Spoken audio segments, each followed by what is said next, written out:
it's me, Just Allie, and I'm here with another one of the videos for my HR chat series.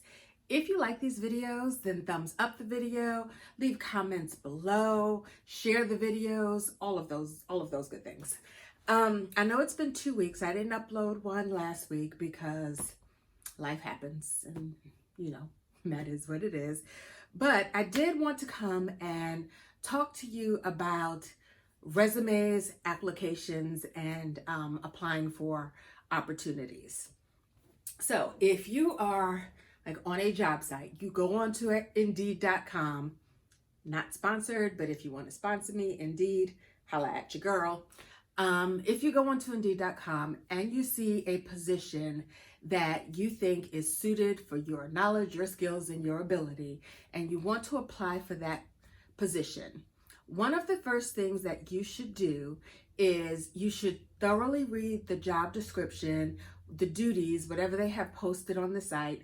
If possible, go to the website of the company and kind of look there to see if it has a little bit more detail than what pulled over to Indeed.com.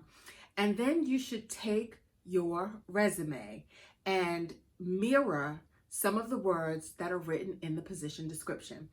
And why I say this is because the person who writes that position description has painstakingly taken the time out to describe what they think the job is.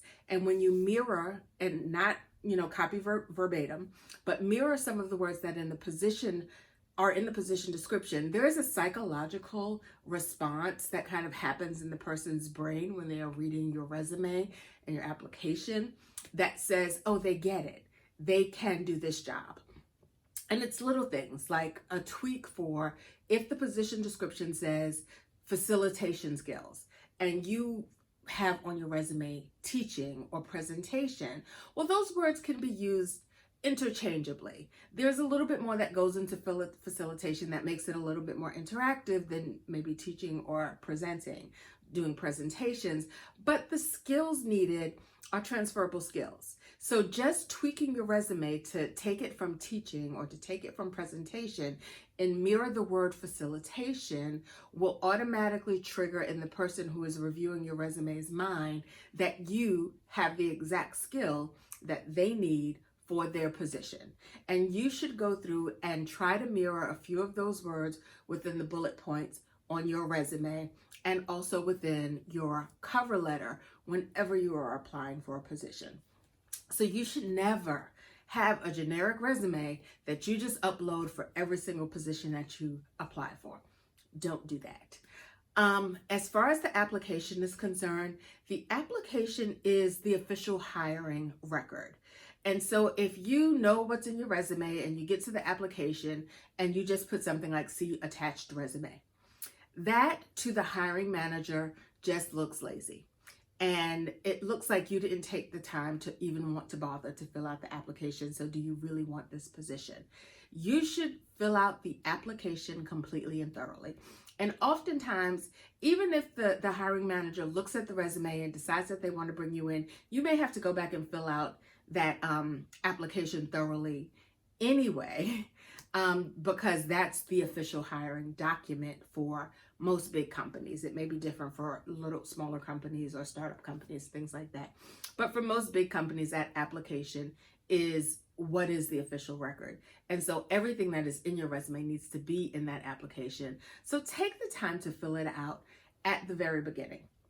Don't be lazy. Don't put see attached resume, because there are some hiring managers that will not look at the hiring resume. They will look at the application, and the application will not have the duties and the skills that are needed for that job, and you won't get a further look. So you are taking yourself out of contention, even though you may have the knowledge and the transferable skills that are actually necessary for their job. So don't do that for you. Filming here. Can't get no love in this house. Anyway, what else was I gonna say? See, I get so distracted, which is why I like to have notes when I do these videos. Oh, if you are applying for a job, you see a job and it has things that you want to do, things that maybe you like to do, but you don't have the skills necessary for the job, you don't have the experience necessary for that job, and you shoot your shot. You can do that.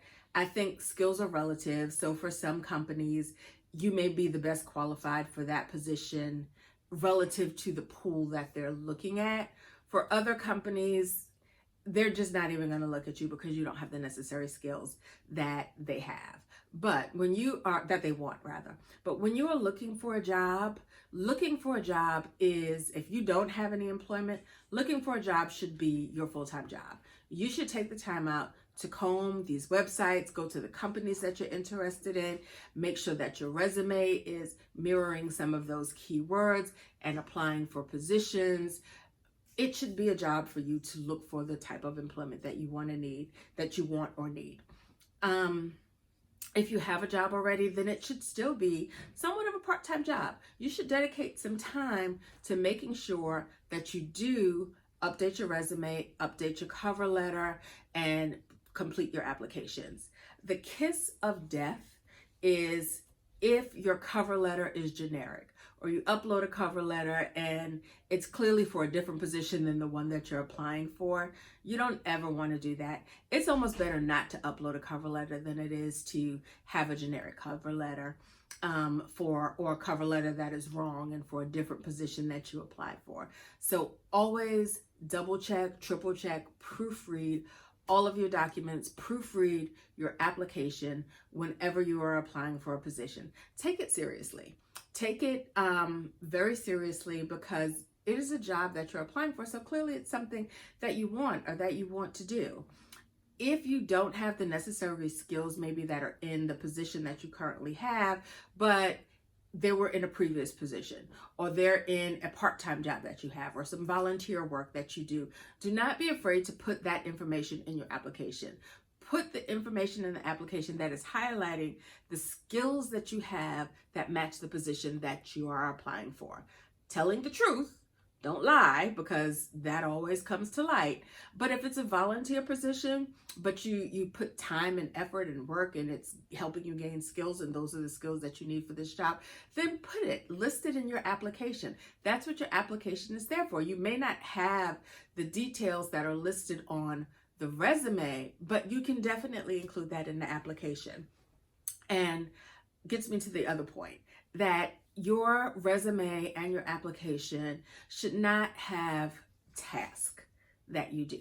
So you should always highlight your transferable skills in your bullet points that you are listing on your resume and on your application, because the skills are what it is necessary to do the job and to do the job well, not necessarily the task. So the task may be that, you're a sales clerk and you're ringing up people, but the skills are your customer service skills, the money management skills. So you always want to be able to list your transferable skills and not just the tasks that you do on the resume. So I would say, if you are unsure of what your resume looks like, if you're in school, if you're in college, visit your career center, because they can help you with that.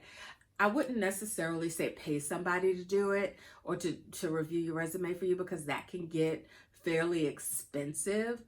But have a friend, have a colleague, have someone that maybe works in HR that review your resume for you. Look at some resumes online and compare yours to theirs and see if you are selling your skills, selling your knowledge, selling your abilities, and not just the task that you do in those positions. These things matter. So when you are applying for positions, make sure, and I feel like I'm repeating myself, which is why I like to have notes, make sure that you take it seriously. Make sure that you take time to thoroughly read job descriptions, duties, and to tweak your resume so that you are mirroring some of those keywords, to make sure that your cover letter is specific for the job that you are applying for. In cases where you can actually find the name of the hiring manager, your cover letter should be directed directly towards that hiring manager. If you can't find the name, that's okay. It's, the to whom it may concern works fine. But if you can personalize it, if you know who it's going to, then I always recommend personalizing it, because also there is a psychological trigger when we see our name and someone is writing something to us. It makes that person just feel a little bit more familiar. And as long as you have the skills, you're more likely to get a callback when you take that extra step. Anyway, that's all I have as far as resumes and applications. Tell me below if you've used these tips and tricks before, and did you get the job? If you did not use these tips and you're wondering why you're not getting callback, then these may be some of the reasons. So take the time to review your resume and use some of these tips that are in this video. I can go on and on and on about resumes. I might actually do another one that is specific, really just kind of pointing out how to write a resume. Let me know if you want me to do that in the comments below. That is all that I have. Like this video, thumbs up, share this video, all of those good things. Thank you for listening to my HR chat series on resumes and job applications. Bye.